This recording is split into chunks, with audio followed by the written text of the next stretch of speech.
Bien, continuamos en Bisagra Facu, 10:35 minutos. Dijimos que íbamos a hablar del caso mal llamado La Manada de violación grupal en Playa Unión tras el veredicto del último sábado.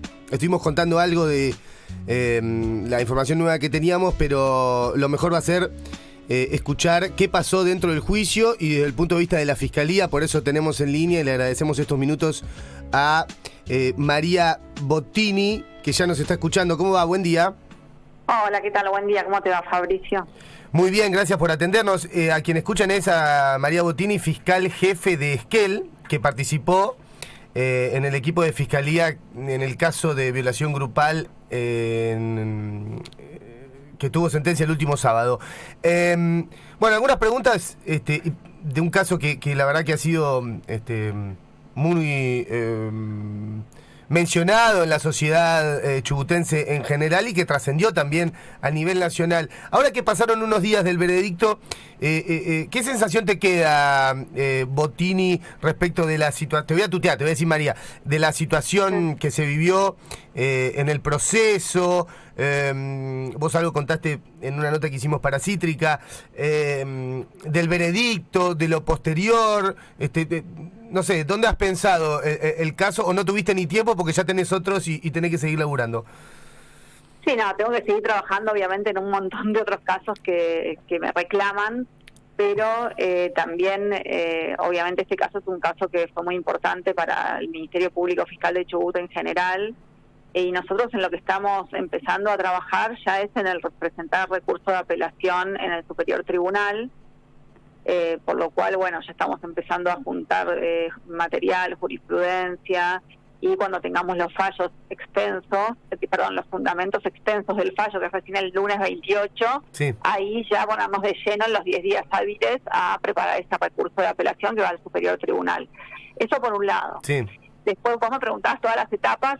Respecto de lo último que pasó, que son obviamente desde la Fiscalía no aprobamos y repudiamos la violencia como forma, digamos, de reclamo hacia las miembros del tribunal. O sea, en ese punto obviamente no podemos compartirlo porque creemos que las vías, digamos, son otras para poder manifestarse incluso de manera pacífica, o también en los medios de comunicación uno puede dar sus opiniones, en las redes sociales, siempre, digamos, en un marco, digamos, sin, digamos, agredir ni violentar, porque justamente, digamos, es lo que entiendo los colectivos de mujeres, es por lo que luchan, ¿no? Por que no exista más violencia, ¿no? En general y en particular respecto de las mujeres. Eso por un lado. Y después, con respecto al desarrollo del juicio, sí, fue un juicio, digamos, bastante atípico, por lo menos en relación a lo que a mí me ha tocado vivir en los 11 años desde que soy fiscal y voy a juicio hace 11 años, por lo cual nunca me tocó, digamos, vivir una cosa, digamos, como la que pasó en estas jornadas de juicio oral. Hubieron situaciones bastante tensas con algunas testigos digamos, hubo varias testigos que salieron llorando después de declaraciones testimoniales muy largas, y salieron llorando no por la emocionalidad propia de un caso en el cual tu amiga o tu hermana fue víctima de un hecho de estas características, sino más bien por que ellas se sintieron atacadas por los interrogatorios de la defensa, y esa situación generó que no las dejaban contestar, les hablaban encima, les hacían preguntas que no sabían cómo contestarlas porque eran engañosas. Bueno, esas situaciones que se prolongaban en el tiempo, porque no es que era una pregunta y se terminaba, sino que eran durante una hora y media preguntándoles de esa manera, generaron, por supuesto, que se sintieran violentadas y que salieran en estados de ánimos muy negativos, por lo cual tuvieron que ser asistidas por el personal del Servicio de Asistencia a la Víctima del Delito. Algunas estaban en Buenos Aires, por lo cual en un principio fueron asistidas por una abogada que formaba parte del equipo de la querella y también por personal del Consejo de la Magistratura de la Ciudad de Buenos Aires, que fueron quienes nos prestaron el lugar para que pudieran declarar desde allí, y vía remota por personal del Servicio de Asistencia a la Víctima de Rawson, ¿no? Pero bueno, fueron situaciones muy tensas. También incluso hubo situaciones que, bueno, la Fiscalía y la querella objetábamos, pero bueno, no nos hacían lugar en general, por lo cual, bueno, continúan los interrogatorios de esta manera, lo cual también vamos a ponerlo en el recurso, claramente, y también, bueno, algunas agresiones directas hacia las fiscales también que estábamos trabajando, de parte de los abogados. O sea, hubo situaciones, como digo, muy tensas que incluyeron agresiones verbales. Por ejemplo, el tenor que estaba diciendo una pavada, que una de las fiscales estaba diciendo una pavada, cosas por el estilo que realmente yo no estoy habituada, digamos, nunca lo había vivido de esa manera. Yo creo que principalmente uno cuando trabaja, digamos, en estos ámbitos, uno tiene que tener un respeto, digamos, por lo que está pasando, pues son cosas muy serias y aparte, bueno, es un poder del Estado que en el caso estaba ejercido por el tribunal integrado por las 3 juezas y bueno, la manera que uno tiene inconductas también están planteando no solamente una falta de respeto hacia la persona a quien se está dirigiendo, sino también hacia el tribunal y hacia lo que representa el tribunal, que es particularmente la justicia, ¿no? Parece que no es, digamos, no es poco.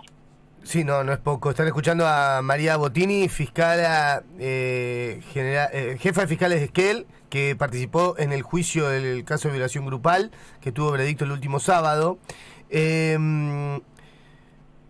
Bueno, contaste algunas situaciones y dijiste que nunca habías vivido algo como tal. Además de esta situación con los testigos, me gustaría que menciones por lo menos la situación en la que en los alegatos finales no le permitieron expresarse a la víctima. Sí, bueno, la víctima, o sea, las últimas palabras de la víctima tienen que ver con decirle al tribunal qué es lo que, digamos, lo resumo y lo digo en palabras lo más coloquiales posibles, qué es lo que la víctima espera como resultado del juicio, digamos, qué es lo que espera que el tribunal vea al momento de resolver o tenga en cuenta. Pero no hablar de la prueba en sí, no es una declaración testimonial, ese es otro momento, digamos, que tiene la víctima para declarar. Y en este caso, bueno, la víctima empezó a contar, fue muy corto su declaración, habrá durado entre 5 y 10 minutos, y bueno, contó algo que para uno de los abogados tenía que ver con el caso en sí, con la prueba del caso, y la interrumpió. La presidenta del tribunal le hizo saber que no era una declaración testimonial, que tenía que solamente referirse. Bueno, ella, o sea, dentro de lo que podía, imagínense la emocionalidad, la situación en la que estaba, y bueno, se la interrumpió 2 o 3 veces hasta que ella pudo terminar de decir lo que ella quería. Pero bueno, obviamente una situación también anómala, yo lo digo también porque tampoco he vivido situaciones en las cuales a las víctimas se las interrumpan sus últimas palabras, o sea, si dice algo... Vamos más al concreto, perdón la repregunta que te piso. ¿Alguna vez en algún juicio alguien interrumpió a la víctima en un juicio de estos, no?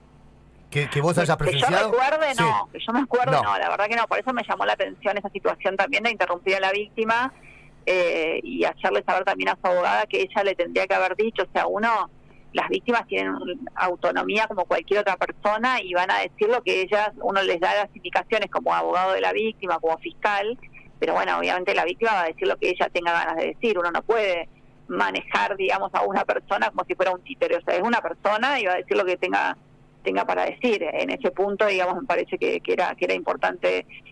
O sea, me pareció como que no estaba bien lo que estaba pasando, ¿no? Me pareció como bastante chocante. Incluso. ¿Hiciste una intervención ahí? Sí, ahí tuve una intervención y bueno, justamente planteando esto que te estoy mencionando, pero bueno, después quedó en que el tribunal iba a valorar eso como lo que era, como últimas palabras, sino como una declaración testimonial que tienen distinto peso probatorio. Así que bueno, eso digamos... porque, a ver, en lo concreto, tampoco cambiaba tanto. Ella se expresa lo que quiera y después el tribunal usará eso, dirá esto no sirve, esto no Totalmente. tuvo... ¿No? Me parece que tiene otro mensaje, no sé, esa violencia ejercida contra la víctima allí, ¿no? Sí, la verdad que no sé, digamos, cuál habrá sido el mensaje, pero bueno, esto es la realidad de lo que pasó.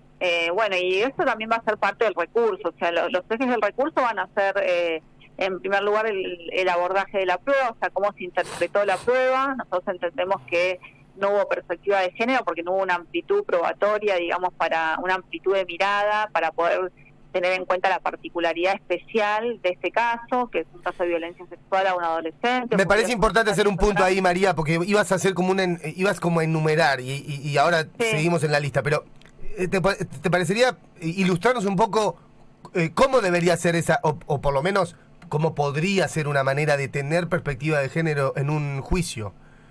Bueno, tener perspectiva de género, digamos, en una resolución judicial es, digamos, y en un juicio también, tener en cuenta las particularidades de este tipo de casos. Por ejemplo, que la víctima fue víctima de violencia sexual a sus 16 años, que esto le generó un impacto emocional considerable, porque tuvo que tener asistencia psicológica durante muchos años. A partir de esa situación tuvo que mudarse de ciudad, irse a vivir a otro lado. Todo lo que eso, digamos, cómo esto impacta tanto en la víctima, digamos, por el tratamiento que uno le da a la víctima, y también en los testigos o testigas que sean allegados a la víctima, que también esto, digamos, afecta también a las personas cercanas, a sus afectos, a sus familiares. Entonces, tener en cuenta, digamos, estas circunstancias. Tener en cuenta también que pasó mucho tiempo, pero justamente pasó tiempo por el tipo de delito y porque la víctima recién, pasado este tiempo, ella pudo ponerlo en palabras y denunciarlo, que cuando ella era menor de edad, sus padres, en esa época, en el 2012, que pensemos 10 años atrás, había, digamos, otra mirada social frente a este tipo de casos. Totalmente. Sus padres pidieron consejos profesionales a distintos abogados quienes les recomendaban no denunciar, y ella recién, luego, siendo mayor de edad, habiendo pasado por varios años de asistencia psicológica, pudo ponerlo en palabras y denunciarlo y que se inicie el proceso judicial. Entonces, yo creo que todo eso hay que tenerlo en cuenta al momento de resolver. Si uno, digamos, no lo tiene en cuenta, está como no teniendo en cuenta las particularidades del caso y no teniendo en cuenta, y serían casos imposibles de probar si uno, digamos, lo trata como cualquier otro caso. Entonces, esas particularidades entiendo que hay que tenerlas en cuenta. En definitiva, sí, dale, que te interrumpí antes y no te quiero volver a interrumpir. Y otro punto también del recurso va a ser el tema de cómo se interpreta el consentimiento de una persona para tener un acto sexual. Nosotros interpretamos que no se presume el consentimiento, que tiene que ser de manera asertiva, y que tiene que ser un consentimiento inequívoco, y que una persona bajo los efectos del alcohol o las drogas nunca puede consentir libremente realizar un acto sexual. Cuando está no claro, ahora te repregunto. ¿Cómo? Que cuando no hay consentimiento es delito, es un abuso sexual. Está bien, pero para mí está claro. Voy a hacerme el malo para que quede más claro tu relato, ¿no? No sé si se entiende un poco el juego periodístico. Pero si no se puede probar, porque pasó hace tanto, que estaba o drogada o alcoholizada, ¿cómo se va a poder probar que el consentimiento no pudo ser asertivo, bueno, dijiste? Sí, pero justamente este tema de la perspectiva de género tiene que ver en, bueno, no tenemos pruebas, no tenemos pericia química de alcoholemia, de alguna sustancia en el cuerpo de la víctima, tampoco tenemos una prueba clínica de lesiones por el tiempo que pasó, pero sí tenemos testigos que dan cuenta cuál era el estado, en cómo estaba esa víctima en ese momento. Doy ejemplos generales: si alguien, no sé, habla de manera con la lengua pesada, si alguien se tambalea o se cae cuando va caminando, si alguien, vomita, por ejemplo, en cualquier lado, se da cuenta que esa persona puede llegar a estar bajo los efectos del alcohol. Y si además la viste tomar alcohol, por ejemplo, en cantidad, entonces tenés como distintos elementos que te permiten llegar a la conclusión de que esa persona, ¿no? También la edad de la víctima, qué edad tenía, el contexto en el que se da el caso, qué edad tenían los victimarios, ¿no? Porque en esa etapa vital 4 o 5 años de diferencia es mucho, ¿no? Entonces no es lo mismo, digamos, en cuanto a experiencia de vida. No es una persona de 16 años que una persona de 21 años en cuanto a experiencia de vida, ¿sí? Entonces, por lo menos en esa etapa de la vida, digo, es mucho 5 años. En otra etapa probablemente no tenga impacto, pero en esa etapa sí lo tiene. Entonces, tener en cuenta todas esas circunstancias para ver cómo acreditamos el estado, digamos, emocional en que estaba la víctima. Escuchan a María Bottini, quien intervino como fiscal en el caso de violación grupal de Playa Unión. ¿Te pareció arcaico, como me dijo acá al aire una de las abogadas de la querella, que utilicen el tema del consentimiento?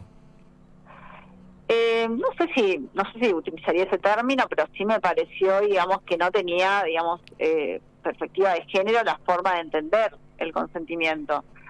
Como digo, y no es que lo decimos nosotros, ni lo dice la Fiscalía, ni lo dice la querella. En realidad está definido por organismos internacionales como la ONU Mujeres, la Organización Mundial de la Salud, lo define de la manera en que yo te lo estoy contando al consentimiento. Creo que no hubo, digamos, esta amplitud de mirada para ver, digamos, las particularidades del caso y ver cómo lo probamos.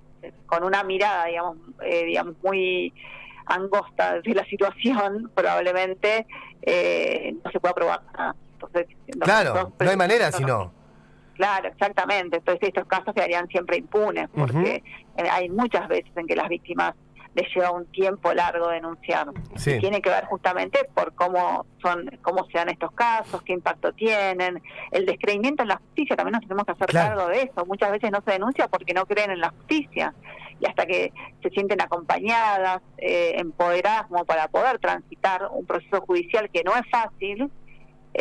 Bueno, a veces pasa un tiempo y eso también hay que contemplarlo, porque si no, ¿de qué manera acercamos a las víctimas a la justicia? Entonces, sí, acá me parece que cómo se desarrolló este juicio sin perspectiva de género por parte de la jueza, según ya fuimos recopilando y lo podemos afirmar, por lo que contás vos, lo cuenta la querella, y demás, evidentemente el descreimiento de la justicia parece ser un poco la intencionalidad que tiene este manejo del juicio, ¿no? O por lo menos cuando hablábamos de un mensaje que podían estar dando con esa actitud, adrede o no, parece ese, en definitiva, ser el mensaje. ¿Cómo voy a confiar en un proceso en el que no se respetan este tipo de convenciones y derechos, ¿no? Claro, nosotros, por ejemplo, desde la Fiscalía tenemos protocolos de actuación en cómo actuar en estos casos, ¿no? Que son instrucciones generales del Procurador General. Puntualmente le interesa especialmente a la Procuración General de la provincia que se investiguen este tipo de casos y que se cuide a las víctimas también, especialmente para que no tengan más efectos nocivos de los mínimos que van a tener durante un proceso, que no se acentúen estos efectos. Pero bueno, nosotros tenemos estos protocolos que realmente nos esforzamos mucho por cumplirlos, porque nos parece importante que la gente confíe en la Fiscalía primero, como para poder denunciar y que se investiguen los casos, y después, por supuesto, en la justicia. Pero bueno, sí, a veces no, yo creo que no ha sido nada desadrede, no creo que sea, digamos, con esa intencionalidad, pero bueno, obviamente el efecto en la víctima seguramente que no es positivo, ¿no? Pero bueno, ella está igual, le dio instrucciones a sus abogadas para que hagan el recurso también, y va a seguir, digamos, ella sigue en esa línea y esperando que en algún momento pueda tener una resolución favorable a lo que ella planteó, ¿no? Desde el inicio en que ella pudo hacer la denuncia. Te propongo una pregunta más así, tipo explicativa, estamos pidiendo demasiado tal vez, y después como un ping-pong, pregunta y respuesta más cortito, a ver si podemos aclarar algunas cosas que por ahí van quedando por ahí un poco confusas. Además de este recurso ante el Superior Tribunal de Justicia, que originaría un nuevo juicio en caso de dar lugar, has hablado de denuncias por falso testimonio y me gustaría que expliques la situación en particular de uno de los testigos, Joaquín Pérez, que en el escrache fue mencionado como un responsable más, en el juicio fue incluido como testigo, y al atestiguar, bueno, nos comentaste que entienden que ha faltado a la verdad, ¿no? O ha callado cosas que sabe, ¿no? ¿Esto es así? ¿Y qué figura le cabería? Bueno, en realidad Joaquín Pérez nunca fue imputado, o sea, él nunca fue imputado, si bien pertenece al grupo de amigos de los imputados, él nunca fue imputado, por lo cual, no sé, digamos, no desconozco los temas, digamos, de las redes, pero él nunca fue imputado en ningún momento, siempre. Menciono lo de las redes porque el caso sale a la luz en un escrache que hace la propia... Por eso mencioné. Lo sé, pero digo que no sé, digamos, no he visto esa foto, pero sí tengo conocimiento que tal vez él estaba, pero él nunca fue imputado judicialmente, o sea, realmente él nunca estuvo imputado porque se determinó desde la investigación que él no participó en el hecho. Él sí, digamos, tenía información para aportar del hecho, porque digamos, desprendiéndose de las declaraciones de otros testigos, y él, en el momento del juicio, él dijo, fue reticente, o sea, como que no se acordaba de nada.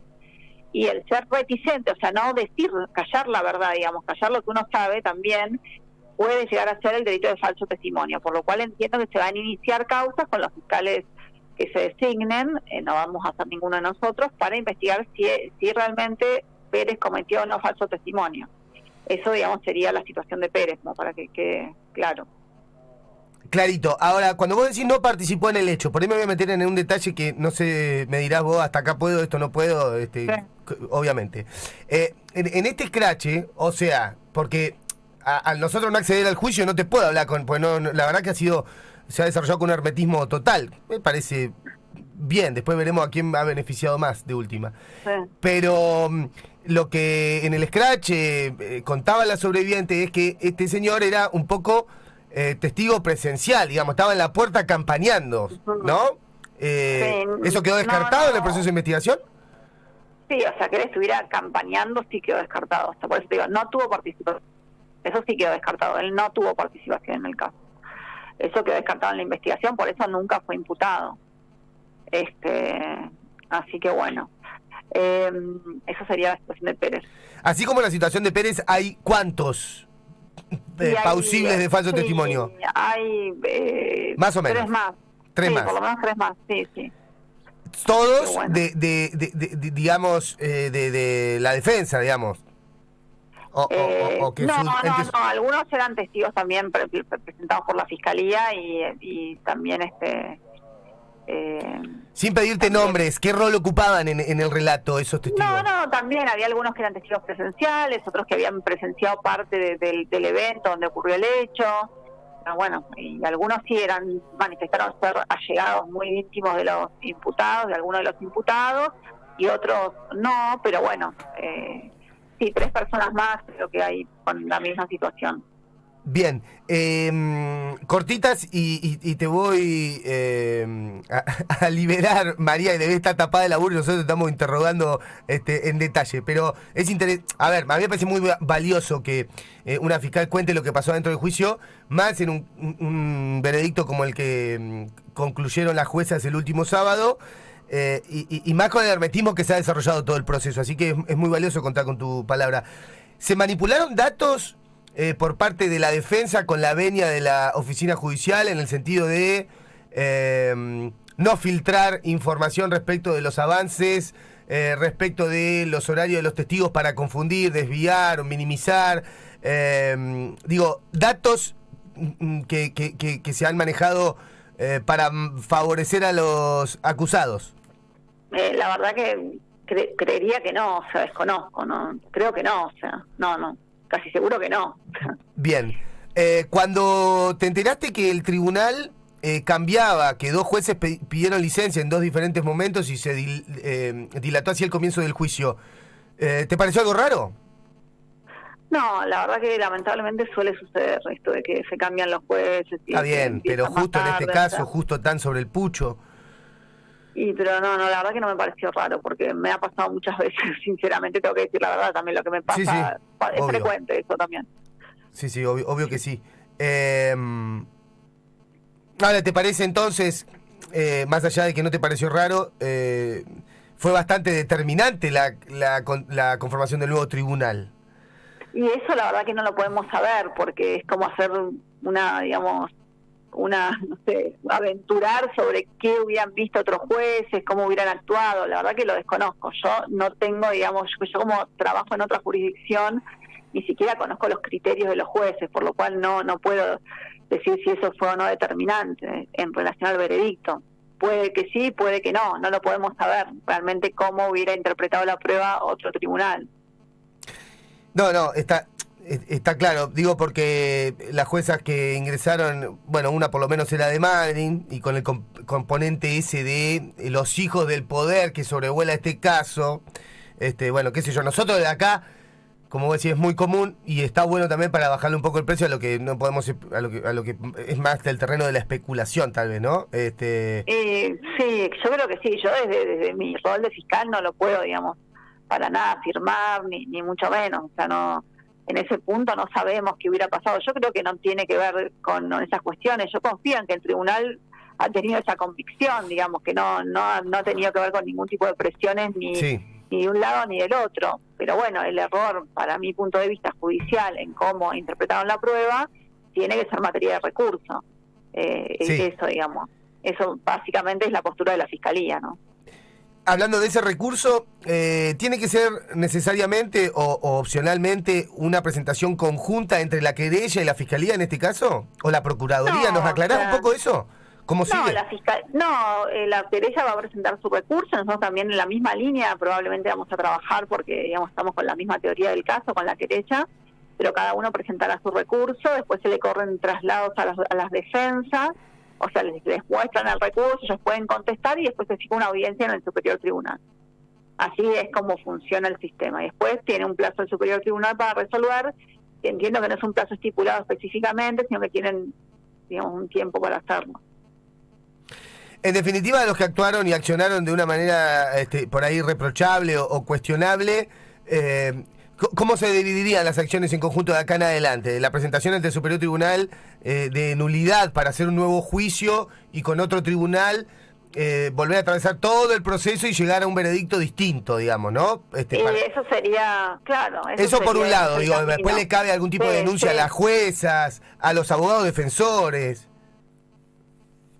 En principio, digamos, es el trámite judicial, o sea, no es que cada vez que se revoca un fallo hay denuncias a los jueces, o sea, porque no, pero en este caso el código así lo establece, ¿no? O sea, el código establece que puede haber un fallo que uno no esté de acuerdo o que incluso haya un error judicial, y para eso están los tribunales de impugnación, no los tribunales superiores. Así que no entiendo que no necesariamente tiene que haber una denuncia para ninguna de las partes ni para el tribunal. Bien, ¿algo más que te parezca interesante contarle a la audiencia que te está escuchando seguramente con mucha atención, si no ahora, después?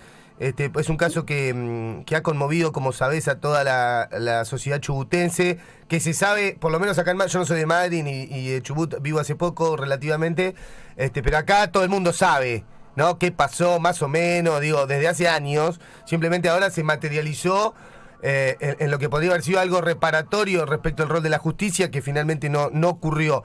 ¿Te gustaría, no sé, cerrar con algún tipo de conclusión, agregar algo más de información? Y te agradecemos estos minutos.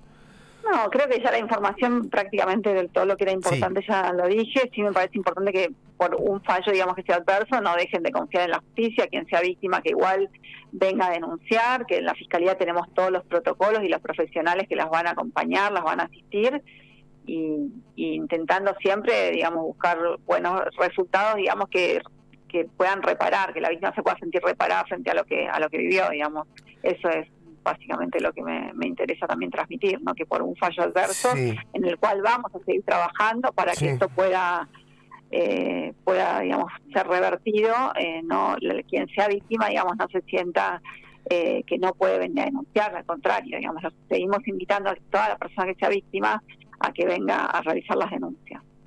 Ahora, y última, y cierro, te da un poco, porque vos en la nota que hicimos para la revista Cítrica me decías que en general la justicia Chubut era de avanzada, que han tenido fallos con perspectiva de género destacables y demás, que esto fue una especie de excepción, y recién me dijiste que nunca viviste algo así. ¿Te da un poco de bronca cuando se dice la justicia, puntualizando a todos los que laburan allí, como que es patriarcal, machista, que no tiene perspectiva de género? ¿Me explico la pregunta? Sí, yo creo que la verdad que sí, por supuesto, porque en realidad hay como digo, hubo un montón de fallos, incluso me han preguntado, en algún momento, no sé si fuiste vos, pero bueno, me han preguntado si había una incidencia en que fueran hombres o mujeres, quienes y la verdad que no. hemos tenido fallos por el contrario, de jueces hombres que realmente han tenido mucha perspectiva de género y han permitido que casos muy difíciles, tal vez en otros tiempos, puedan tener condenas de cumplimiento efectivo, y que las víctimas puedan salir, digamos, con una sensación de que se hizo justicia con su caso, que no es poco, que es muchísimo para una víctima en este tipo de casos. Entonces creo que sí, que no, digamos, porque siempre, digamos, en este tipo de luchas, por decirlo de alguna manera, contra la violencia de género y demás, hay avances y retrocesos, y bueno, tal vez esto sea, digamos, un retroceso de alguna manera, pero que tiene solución, y que, bueno, más allá de lo que resuelve el Superior Tribunal, de todos modos va a haber otro montón de casos y otro montón de víctimas en las cuales vamos a seguir trabajando, y probablemente van a seguir habiendo condenas en estos casos. Y bueno, a veces es la visión que tiene por ahí una parte, como puede ser la Fiscalía y la querella, diferente a la que tiene el Tribunal, y son las reglas del juego en parte también, ¿no? De una sociedad democrática, que justamente exista, digamos, el Tribunal de Juicio como un tercero imparcial. Así que bueno. Gracias por estos minutos. Disculpas si nos excedimos, María, un gusto escucharte. Bueno, igualmente, gracias a vos por el espacio. Hasta luego a vos y a toda tu audiencia. Buena mañana. Igualmente, María Bottini, fiscal jefe de Esquel, que participó del equipo de fiscalía que intervino en el caso de violación grupal en Playa Unión. En definitiva, dijo que nunca había vivido algo como lo que vivió en este proceso. O sea que coinciden acá querella y fiscalía en que hubo una violencia en el juicio inusitada, sin precedentes, ¿no?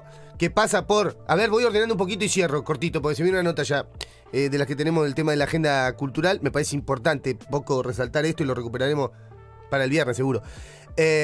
A la víctima no le permitieron expresarse libremente en los alegatos finales. La interrumpieron y corrigieron tanto las juezas como los abogados defensores. A las testigos les hicieron interrogatorios inquisitivos de más de 4 horas. Salieron llorando muchas de ellas.